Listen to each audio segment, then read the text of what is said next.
Regarding the robbery incident, I have a question. Your father involved in the robbery? My father? Yes, he is.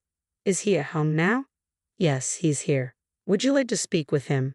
The police officer appeared puzzled by my tone momentarily before responding, yes, please. I led the police officer into the house. My father is right here. When the officer saw my father, he was visibly taken aback. Let me take you back a few months. My name is Joseph McCann, Sr. I recently secured a job at a major corporation. While I should feel relieved, there's still one thing I'm uncertain about. Whether I should take over my father's business. He's the president of a local factory. As a child, I once dreamed of inheriting that factory and following in his footsteps. However, during my rebellious phase, I started feeling ashamed of him, always in work clothes, covered in grease. Even as I grew older, that feeling lingered in my heart. Through part-time jobs and growing up, I've come to respect my father's dedication, bearing the responsibility for many employees and their families. Yet I couldn't shake the idea that being an office worker in a suit might seem more appealing. While shopping with my father one day, we were unexpectedly called from behind. Austin. Both my father and I turned around to see a man who appeared to be about the same age as my father. Duncan. It's been ages. This Duncan, dressed in a sharp suit, seemed to be a high school classmate of my father's. He mentioned he was on sales calls for a well-known corporation. So, you took over the family business? Duncan asked my father. Yes, that's right. Still keeping it going, that small local factory, my father replied. Managing a place like that with just a high school diploma. Quite a step down, isn't it? Duncan's words caught me off guard. That local factory was founded by my grandfather, and my father took over as the second generation. I knew he stepped into it right after high school, but I never expected a classmate to mock it, my father reflected quietly. Did you manage to grow your father's local factory? Weren't you planning to take over and make it big back in high school? Duncan's smile remained fixed as he prodded my father. Well, no. Unfortunately, I didn't have the business acumen. That dream never materialized, my father admitted. Ah, that's so like you. Skilled with your hands but not so sharp in the head. But hey, at least you didn't run it into the ground, right? Duncan chuckled heartily, patting my father's shoulder. I've got to get back to work. See you at the next reunion. With that he departed. My father, visibly unsettled by the encounter, muttered, "Shall we continue?" and began walking away. Tourism shopping. In that moment, I couldn't help feeling that my father's work, casually belittled without any defense from me, was being mocked. The decision between taking over his company or pursuing a position at a prestigious corporation now heavily leaned towards the latter. A few weeks later, my father's reunion took place. By coincidence, it was held at the restaurant where I worked part-time. The day was bustling, and initially, I managed to avoid serving the table where my father's reunion was seated. I thought myself fortunate, but eventually, the moment arrived. Bringing drinks to my father's gathering felt a bit awkward, but it was my duty. Our restaurant featured private booths exclusively. As I peeked into the spacious room designated for my father's group, he greeted me warmly near the entrance, saying, "Oh, Joseph. Is he your son?" A nearby woman inquired.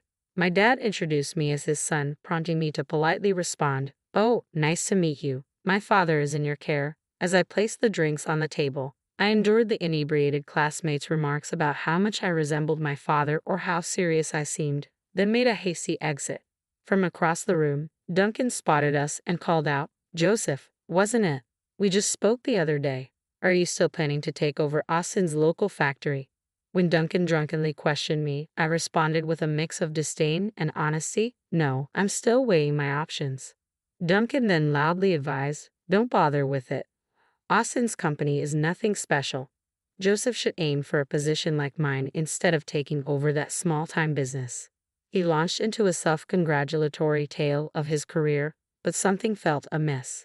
He had claimed to be in sales during our last encounter, yet now he boasted about heading the accounting department. I sensed a discrepancy but chose to stay silent, wary of causing a scene.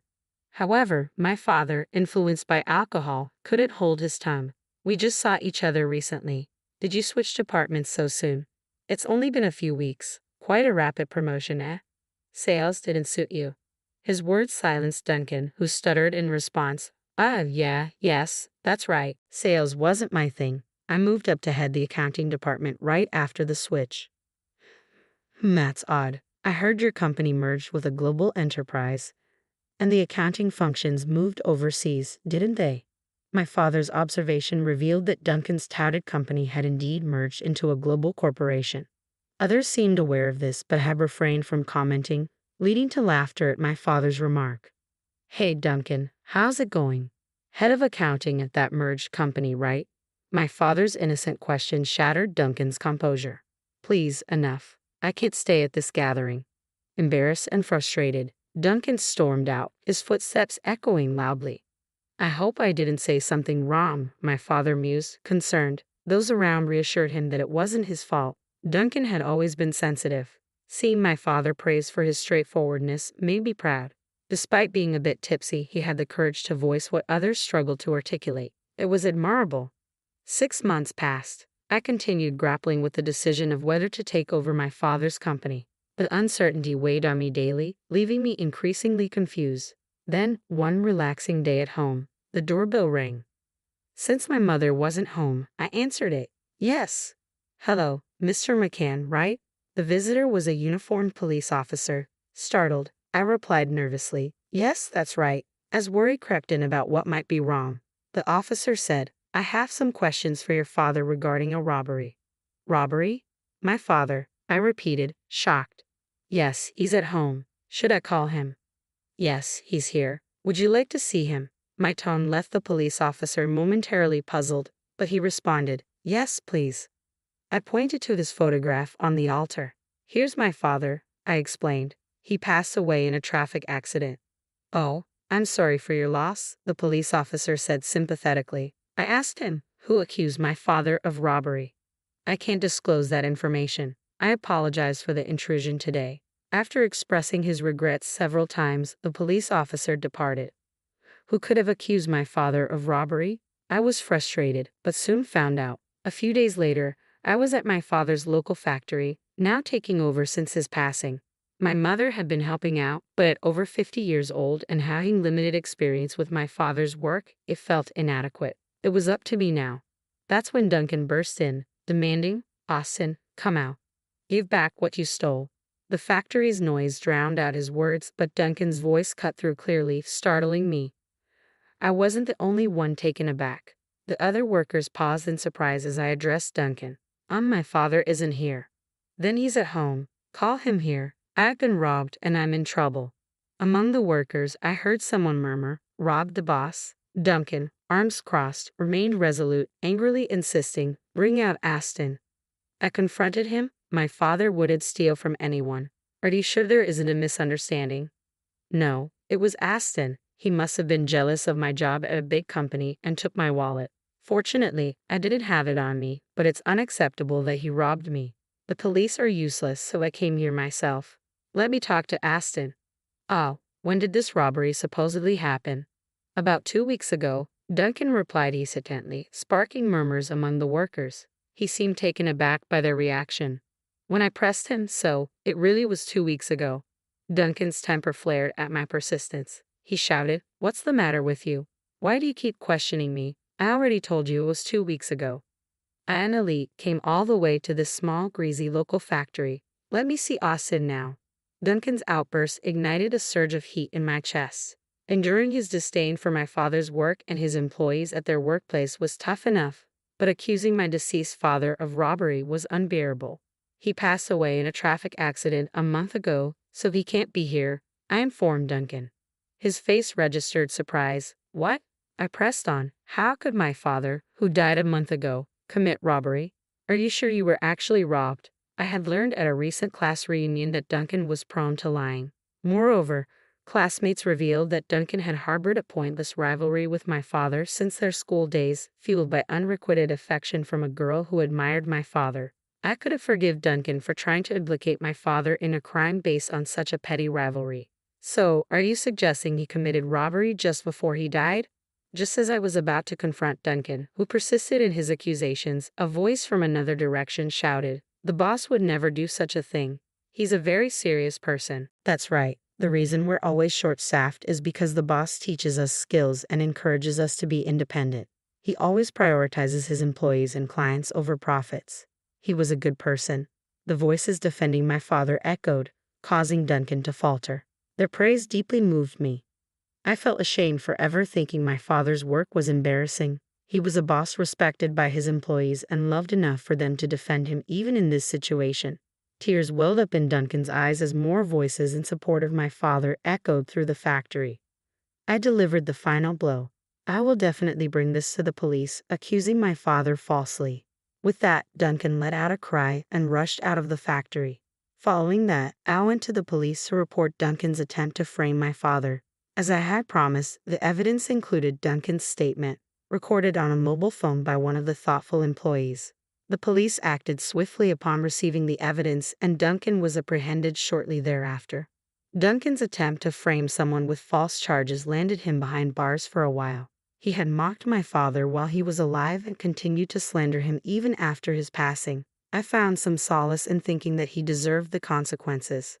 A few days later, a woman claiming to be Duncan's wife visited to apologize to my mother and me. When I asked if Duncan's vendetta against my father stemmed from the reunion incident, Duncan's wife sighed and confirmed, "Yes, that's right.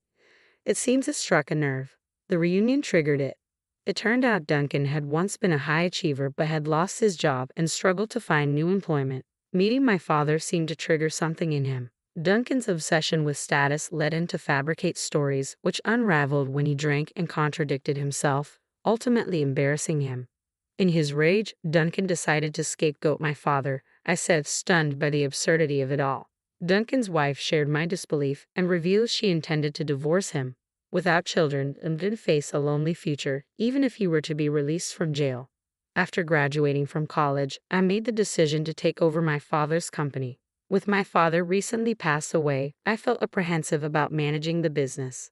However, the memory of the employees defending my father when Duncan falsely accused him stayed with me. It inspired me to strive to be a boss who earns the love and respect of my team, a lesson I deeply internalized. While my background in business school prepared me for the managerial aspects my father handled, I relied on the staff to teach me the technical aspects they were experts in. Their response was always supportive. "We'll teach you everything you need to know." As the boss's son, they willingly shared memories of my father, each story highlighting his remarkable character. "Dad, you were truly amazing. I regret not realizing it sooner while you were with us. I'm sincerely sorry," I murmured to his picture, stained with oil after a day's work. I felt ashamed of ever considering his work uncool.